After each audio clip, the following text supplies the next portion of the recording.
112వ కీర్తన 9వ వచనాన్ని ఒకసారి రిపీట్ చేసుకుందాం. వాని కొమ్ము ఘనత నుండి హెచ్చించబడును. మీ జీవితంలో మీరు హెచ్చింపబడాలని దేవుని కోరిక. వాని కొమ్ము అన్నప్పుడు నీ పేరు కావచ్చు, నీ వ్యాపారం కావచ్చు, నీ ఉద్యోగం కావచ్చు, నీ చదువు కావచ్చు, నీవు ప్రయత్నించే ప్రయత్నం కావచ్చు, అది హెచ్చించబడాలి.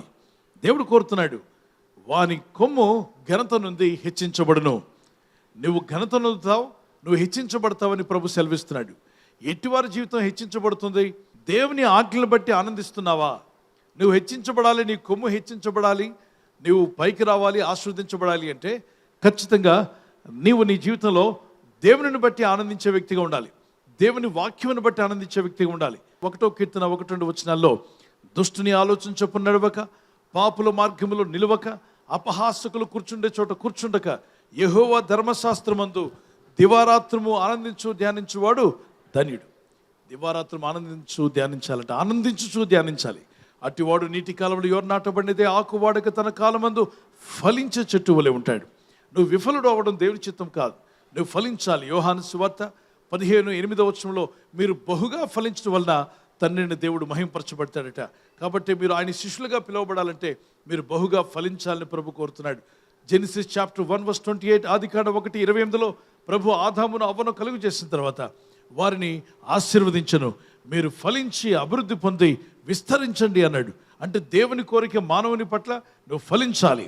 చదువుతున్నావా? చదువులో నువ్వు ఫలించాలి. ఉద్యోగం చేస్తున్నావా? ఉద్యోగంలో ఫలించాలి. ఒకవేళ నువ్వు వ్యాపారం ప్రారంభించావా? ఫలించాలి. ఒకవేళ నువ్వు ఆత్మీయంగా దేవుళ్ళు ఎదుగుతున్నావా? ఇంకా ఎక్కువగా ఫలించాలి. ఆత్మీయమైన ఫలాలు ఎలా ఎన్ని రకాలైన ఫలాలు ఉన్నాయంటే అద్భుతమైన ఫలాల గురించి బైబిల్ చెప్తుంది. మారు మనసుకు తగిన ఫలాలు, అలాగే నీతి ఫలాలు, ఆత్మఫలం.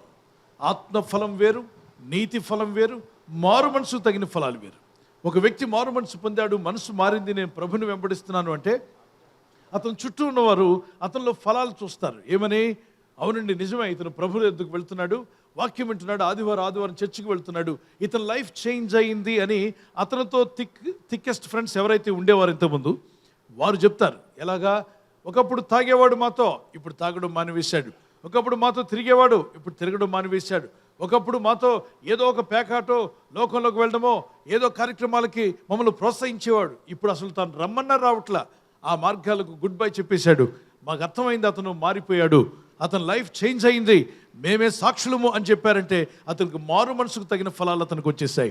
మరి స్త్రీలైతే ఇంట్లో అత్త చెప్పాలి, మా కోడలు ఇప్పుడు తిట్టట్లేదు, ఇప్పుడు కేకలు వేయట్లేదు, ఇంతకుముందులా గయాల్లాగా గొడవలు పెట్టట్లేదు, ప్రశాంతంగా ఉంటుంది, భర్తతో సమాధానంగా ఉంటుంది, పిల్లలతో సమాధానంగా ఉంటుంది, ఇంట్లో అందరూ సమాధానంగా ఉంటున్నారు అని అత్త చెప్పాలి. ఒకవేళ అత్త మారు మనసు పొందింది అనుకోండి, అత్త ఫలాలేంటి? కోడలు చెప్పాలి, మా అత్త ఇప్పుడు మారిపోయింది, ఇంతకుముందులాగా కసుబుసులాడట్లేదు, కారాలు మిరియాలు నోరట్లేదు, మరి పగ ప్రతీకారాలు విడిచిపెట్టింది, మా అమ్మలాగా నన్ను చూసుకుంటుంది. ఒకప్పుడు అత్తలా ఉండేది, ఇప్పుడు అత్త అమ్మలాగా మారిపోయింది, నన్ను ఆమె కుమార్తెలా చూసుకుంటుంది, ఎంతో ప్రేమగా. భోంచేసావమ్మా అని అడుగుతుంది. మరి ఇంతకుముందు ఫిర్యాదులు చెప్పేది, ఇప్పుడు అలా చెప్పట్లేదు, ఆమె బైబిల్ చదువుకుంటుంది, ప్రేయర్ చేస్తుంది. మా అత్తలో చాలా మార్పును చూశాను, అది మారు మనసుకు తగిన ఫలాలు. అలాగే భర్త చెప్పాలి, నా భార్యలో చాలా మార్పు నేను చూశాను, భక్తిపరురాలుగా ఉంటుంది, వాక్యం చదువుతుంది, టైం దొరికితే సెల్ ఫోన్ పట్టుకునేది, ఇంతకుముందు మరి లోకానుసారంగా ఏవో వార్తలు వింటూ ఉండేది, కానీ ఇప్పుడు నేను గమనిస్తున్నాను, నా భార్య సెల్ ఫోన్ కన్నా బైబిల్ చదువుతుంది, ప్రార్థన చేయడం నేను గమనిస్తున్నాను, పిల్లల కొరకు ప్రార్థిస్తుంది, నా కొరకు ప్రార్థిస్తుంది, ఆమె కొరకు, ఆమె ఇంటి వారి కోసం కూడా ప్రేయర్ చేసుకోవడం నేను చూస్తున్నాను, భక్తులు ఆమె ఎదగడం నేను చూశాను. అంటే భర్త సాక్ష్యం ఇచ్చాయంటే ఆమెలో మారు మనసు తగిన ఫలాలు ఉన్నాయని. భార్య చెప్పాలి, నా భర్త ఇంతకుముందు ఉరుముడి మెరుపుల్లాగా పిడుగులు పడినట్టుగా కేకలు వేస్తూ అరుస్తూ ఉండేవాడు, మరి ఇంతకుముందు సునామీ సృష్టిస్తుండేవాడు, అప్పుడప్పుడు భూకంపాలు వస్తుంటాయి మా ఇంట్లో, ఇప్పుడు భూకంపాలు రావడం ఆగిపోయాయి, దేవునికి స్తోత్రం కలుగును గాక. డబ్బా కొట్టే వ్యక్తిగా బోస్టింగ్ మ్యాన్గా ఉండొద్దు, బోస్టింగ్ ఉమెన్గా ఉండొద్దు, అభివృద్ధి పొందుతూ వెళ్ళు.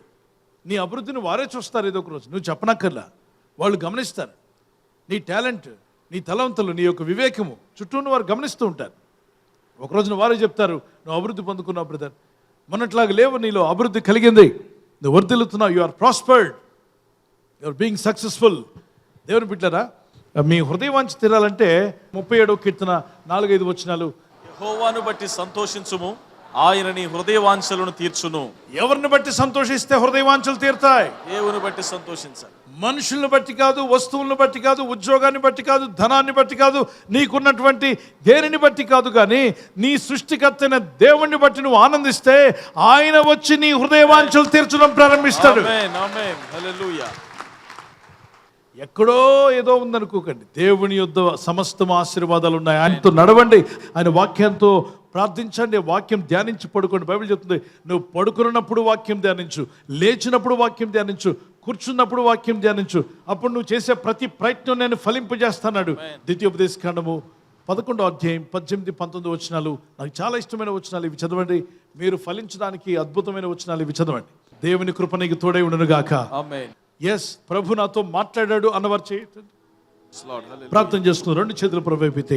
కృప కలిగిన మా తండ్రి, అనేక విధాలుగా హెచ్చిస్తానన్నావు, దీవిస్తానన్నావు, దయగలిగి ఉండమంటున్నావు, దయాళులుగా జీవించమంటున్నావు, వాక్యం ప్రేమించేవారుగా ఉండమంటున్నావు, నీ చిత్తం నెరవేర్చేవారుగా ఉండమంటున్నావు. ప్రభా, ప్రార్థించినప్పుడు ఇగో నీతి గల వారిని దేవుడు ఆశీర్వదిస్తానని వాగ్దానం చేశాడు. నువ్వు దేనికి భయపడకుండా దేవుడు నిలబెడతాడు. నిన్ను స్థిరపరచబోతున్నాడు ప్రభు. నీ జీవితం స్థిరపరచబడే రోజు రాబోతుంది. నీవు స్థిరమవుతావు, దేవుల్లో స్థిరపడతావు, వాక్యంలో స్థిరపరచబడతావు. ఎన్నో విషయాల్లో ఫెయిల్ అయ్యానంటున్నావు, ఫెయిల్ కన్నా ఫలించే రోజు రాబోతుంది. నువ్వు ఫలిస్తావు. You shall prosper in Jesus name. Prosperity shall come to you. దేవుని యందు భక్తి కలిగిన బిడ్డ, విశ్వాసంలో ఎదుగు, ప్రార్థనలో ఎదుగు, భక్తిలో ఎదుగు, మారు మనసు తగిన ఫలాలు కలిగి ఉండు. నీవు వర్ధిల్లే రోజు రాబోతుంది. ఈ ప్రజలు చేస్తున్న ప్రయత్నాలు ఫలింపచేయండి. ఈ రోజు ప్రార్థించి ప్రయత్నించబోతున్న శంకుస్థాపన అయిన, గృహప్రవేశమైన, ఒక బిజినెస్ ప్రారంభిస్తున్నా, ఉద్యోగ ప్రారంభానికి వెళ్తున్నా, ఒక మంచి కార్యక్రమాన్ని ప్రారంభిస్తుండగా, నేను వారి బిడ్డల వివాహం కొరకు ప్రయత్నాలు చేస్తుండగా, వారు చేస్తున్న ప్రయత్నాలు ఫలించలాగున మీ దూతలకు ఆజ్ఞాపించండి. మీరు ఆజ్ఞాపిస్తే కార్యాలు జరుగుతానైనా. ప్రభు, ఎవరైతే అనారోగ్యం, బలహీనత అనే అంధకారంలో వారి జీవితం ఉన్నదో అటువంటి వ్యాధి రోగాలను వెళ్ళగొట్టి ఈ వెలుగును ఉదయింపచేసి, నీ గాయపడిన హస్తంతో వారి క్రిటికల్ సిచ్యువేషన్ నుండి, వ్యాధి రోగముల నుండి, రోగ పడకల నుండి వారిని లేవనెత్తి స్వస్థపరిచి నీ సాక్షిగా వారిని వాడుకోనైనా. ప్రయాణం చేసి బయటికి వెళ్తున్న వారు మళ్ళీ తిరిగి క్షేమంగా ఇళ్లకు వచ్చేందుకు సాయం దయచేయండి. మా ప్రయాణాల్లో నీ కాపుదలు ఇవ్వండి. ఎటువంటి యాక్సిడెంట్స్ కానీ ప్రమాదాలు కానీ గురి కాకుండా నీ కాపుదలు యేసు నామములో ప్రతి ఒక్కరికి కలుగునుగాక. ఆదుకొని వారిని స్థిరపరిచి బలపరచమని నజరేయుడైన యేసుక్రీస్తు పరిశుద్ధ నామములో అడిగి వేడుకొనుచున్నాను నా పరలోకపు తండ్రి. ఆమేన్, ఆమేన్. God bless you.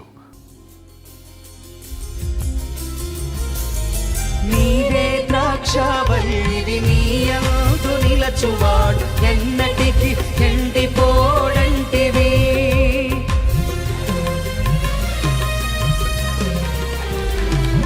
నీవే ద్రాక్షావల్లివి, నీయందు నిలచువాడు ఎన్నటికి ఎండిపోడంటివి. నీయందు నిలచువారు బహుగా ఫలింతురు అంటివి. నీయందు నిలచువారు బహుగా ఫలింతురు అంటివి.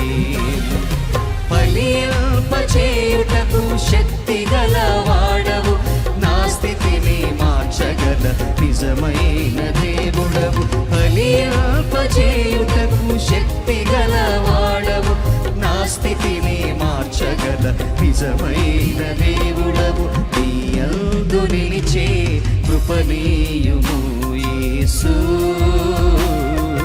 నీలో ఫలించే వరమేయుము యేసు. బర్త్డే జరుపుకునే వారికి మరొక వాగ్దానము. Happy birthday to you, many more returns of the day. ప్రభు మిమ్మల్ని దీవించి బలపరచును గాక. నువ్వు పైవాడుగా ఉండవు కానీ క్రిందవాడుగా ఉండవు. You will always be at the top, never at the bottom. దేవుడు నిన్ను ఎప్పుడు పైవానిగా ఉంచాలని కోరుచున్నాడు. Not the bottom but on the top. May God bless you with this promise. అయితే మీరు ఆజ్ఞలు గైకొన్నప్పుడు అవి జరుగుతాయి. ప్రార్థించండి, వాక్యానికి లోబడండి, బైబిల్ చదవండి. చిన్నారులు, పెద్దలు, అన్ని వయసుల వారికి happy birthday to you, many more returns of the day. May the lord bless you with the showers of blessings. మరి దేవుని కృపలో, ప్రార్థనలో, విశ్వాసంలో ఎదిగి వర్ధిల్లుదురుగాక. God bless you. We are praying for you. Happy anniversary. Those who are celebrating anniversary, may God bless you. Many more returns of the day. May the Lord help you to celebrate. ప్రభు అక్కడ ఆలస్యమైతే silver Jubilee, golden Jubilee, అలాగే platinum కూడా జరుపుకునే కృప దేవుడు మీకు ఇచ్చునుగాక. నీకు వాగ్దానం 1 యోహాను పత్రిక 2వ అధ్యాయం 17వ వచనం. 1 John chapter 2 verse 17. దేవుని చిత్తంను జరిగించేవాడు నిరంతరము నిలుచును. దేవుని చిత్తం జరిగించేవారు నిరంతరము నిలుస్తారు. The man who does the will of God lives for ever. మరి ఎల్లప్పుడూ జీవించాలనుకున్నట్లయితే దేవుని చిత్తాన్ని నెరవేర్చే భార్యగా భర్తగా మీరుండండి. భార్య భర్తకు లోబడాలి, భర్త భార్యను ప్రేమించాలి. మీ ఇద్దరు ఐక్యత కలిగి ఉండడం వల్ల మీ కుటుంబం దీవించబడుతుంది, మీ ఇల్లు దీవించబడుతుంది. దేవునికి ఆనందం, మీకు సంతోషం. God bless you. మీ దాంపత్య జీవితంలో దేవుడు కృపనిచ్చి బలపరిచి సమాధానంతో నడిపించునుగాక. ఆమేన్. విడిపోయిన భార్య భర్తలు ఉంటే కలపబడుదురుగాక, సమాధానం కలుగునుగాక. ఆమేన్. ఈ ఛానల్ను మీరు సబ్స్క్రైబ్ చేసుకోవడం వలన 2 పనులు జరుగుతున్నాయి. 1, సువార్త జరుగుతున్నది, ఆత్మలు రక్షించబడుతున్నాయి. 2వది, పేదలకు అనాథలకు ఈ ఛానల్ ద్వారా సహకారం అందించడం జరుగుతుంది. మనం సబ్స్క్రైబ్ చేసుకోవడం వలన అందరికీ సహాయం చేసిన వారమవుతున్నాం. ఖచ్చితంగా ఈ యూట్యూబ్ ఛానల్ను సబ్స్క్రైబ్ చేసుకొని బెల్ బటన్ను క్లిక్ చేయండి. మీకు వెంటనే మెసేజెస్ పంపబడతాయి.